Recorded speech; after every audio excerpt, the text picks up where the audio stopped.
ડાંગ જિલ્લાના વઘઈ તાલુકાના ઘોડવહડ ગામમાં ગતરોજ ઉપરવાસમાં ભારે વરસાદના પગલે અંબિકા નદીના કેચમેન્ટ વિસ્તારમાં આવેલા કોઝવે પર પૂર ફરી વળ્યું હતું। હવે વરસાદે વિરામ લેતા નદીનું પાણી ઓસર્યું છે, પરંતુ કોઝવેના લોખંડના સળિયા બહાર આવી જતા વાહન ચાલકો અને રાહદારીઓ હાલાકીનો સામનો કરવો પડી રહ્યો છે। આ કોઝવેની ખરાબ હાલતના કારણે અકસ્માતનો ભય સતાવે છે। ઘોડવહડ ગામના ગ્રામજનોએ કોઝવેને ઊંચો બનાવવા અને સમારકામ માટે અનેકવાર રજૂઆતો કરી હતી, પરંતુ વહીવટી તંત્ર અને રાજકીય નેતાઓ દ્વારા કોઈ નક્કર પગલાં લેવાયા નથી। ગત રોજ પડેલા ભારે વરસાદના પગલે નડકચોંડથી ઘોડવહડને જોડતા આ કોઝવે પરથી પાણી ફરી વળ્યા હતા અને તેના કારણે 24 કલાક સુધી લોકોને જિલ્લા મથકેથી સંપર્ક વિહોણા બનવા પડ્યો છે।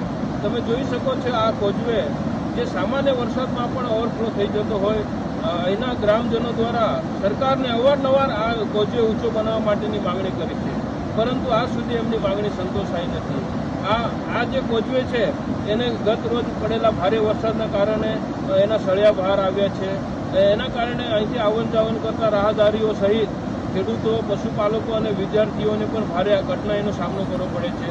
દર્દીઓને ઇમરજન્સી વખતે સેવા મળતી નથી અને જેના કારણે આ વિસ્તારના લોકો ભારે મુશ્કેલી સર્જાઈ રહી છે।